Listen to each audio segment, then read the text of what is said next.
up, good people? Welcome back to the channel. My name is Angelo, in case you didn't know. The channel is called Becoming Wild Man, but I also have an Instagram account called The Story of Angelo.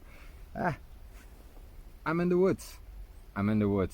For once I'm in the woods, taking out my little girl. It's quite cold today, freezing. I want to ask you that if you're new to the channel, hit that like and subscribe button. Would help me out a lot. Many of you aren't subscribed. We talk about bushcraft, we talk about nature, we talk about travel, and of course my latest hobby of all, 4x4 and overlanding.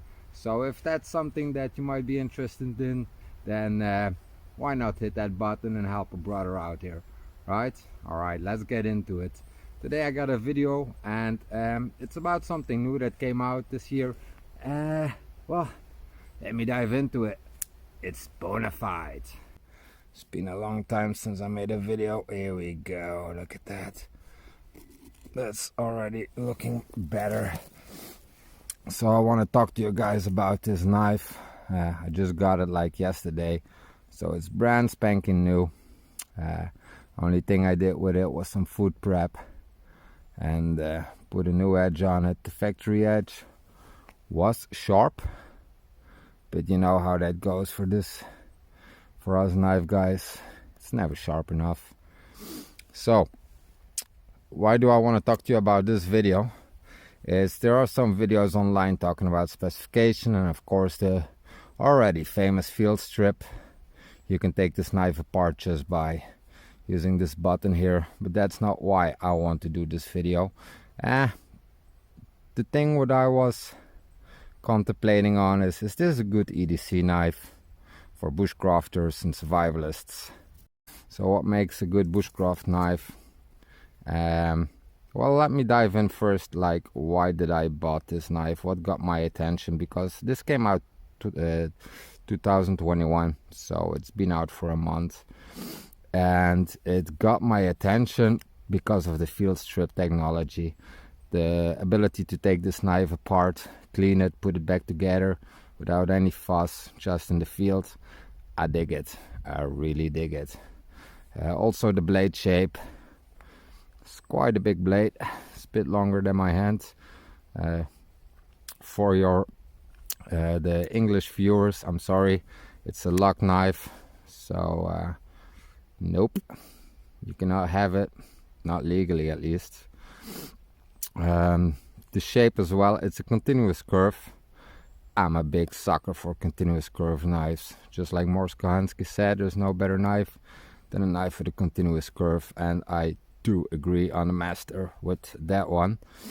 But the reason why I bought it was mainly for food prep. My previous EDC was a red 2 and D2 steel. This is also D2 steel, and it was a bit too short. Cutting bread was a nightmare. Also, when you do food preps with a pocket knife, the dirt gets everywhere. So, because of the shape of the blade, this tip is really, it's a nice digger. So let's find out how good it is in actually digging.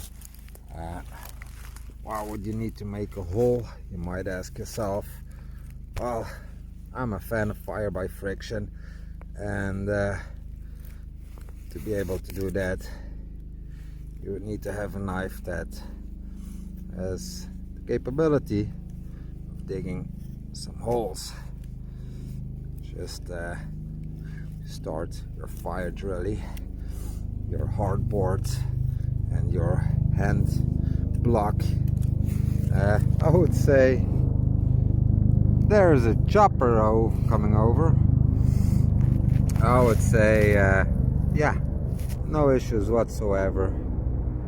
No issues whatsoever. It gets in quite deep, deeper than I'm used to of my fixed blade. Here it is.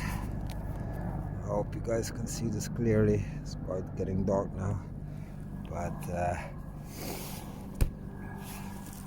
you're doing it well, buddy. You're doing it well. I like.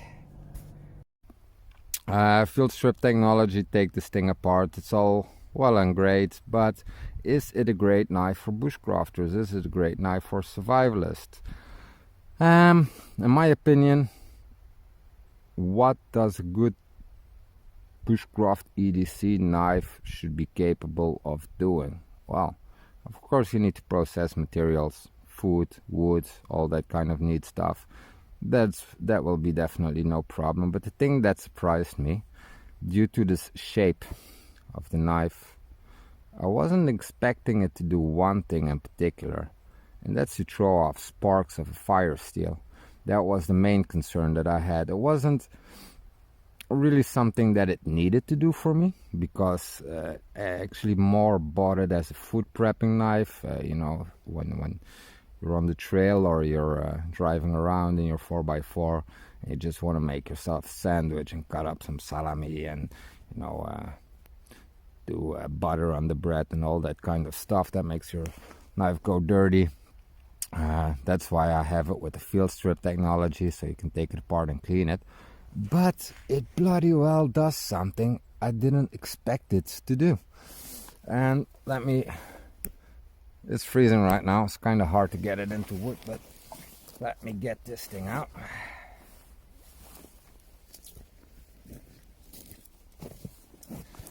Would you believe that it is able of throwing off sparks? Well, this was a big plus for me. So it will help me with my fire prep as well. So this is why I was wondering, will this be a good bushcrafting knife? Yes, of course, why not? It has everything it needs to have. You can use it with the gloves on, which is great. Even with the leather gloves, only closing is a bit difficult. So that's definitely a big plus. It is D2 steel. I freaking love D2 steel. It's not an expensive steel, but it performs quite well, I must say. Some downsides of it. When I just got it out of the box, there was a little bit of play on the handles, right in the back actually, and I was quite disappointed about that.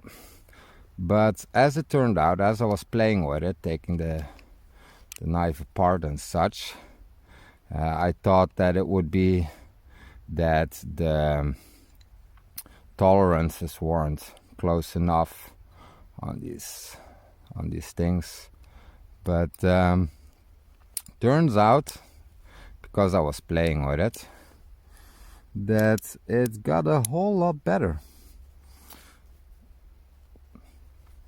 This sliding thing, it takes some force to open. It will not come out accidentally, and it still works like a charm. No blade play at all, and the wiggle in the scales also disappeared.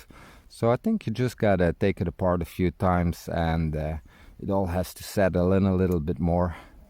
So that was my first thing when I had it in the hand. I thought, oh no, there's some play into it. But the more I took it apart, the better it fitted. So that problem kind of solved itself by its own. So that's great. Yesterday evening, I thought like, hey, let me use my brand spanking new knife and cut up some salami. As you all know, salami is quite greasy, and this made the handle extremely slippery. So we'll see how this will go in the future. It doesn't really have a lot of texture and grip to it. Second thing is this finger choily thing. I don't think it's designed to be a finger choil. I am using it a bit like this because it just sits well in the hand, but I do notice it's nipping on my finger, so I'm getting a little bit of cuts in it. Small detail, you could just use the knife as it is. It's a big handle. I don't think anyone would have problems with this handle. Because the handle is made out of aluminum, it's quite cold to the touch, especially now in the winter time. Yeah, that is a thing. On the other hand, with this deep carry pocket clip, the small one. It goes in and out the pocket quite easy. It sits really snug and you don't really notice that you have it, even though it is a freaking large blade. I mean, but I do love the shape of it. So for having it 2 days, for just trying to fiddle around and playing with it, I freaking love the knife. I'm trying to figure out how to get a little bit more texture going on, so I could get more grip on it. Also, I don't know what's going on with this thing. Like, why does this stick out and have texture? Does it have a function? I haven't noticed any more grip because of it.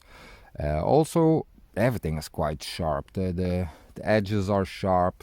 The grooves for the flipper are also quite sharp. I've been playing so much with it that actually my finger is hurting.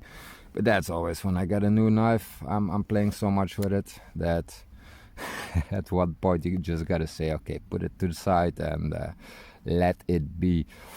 But that's my quick impression of it. I'm gonna have some fun with it. You guys will definitely see some more about it, as there's not much known about this knife at this moment. But is it worth $100?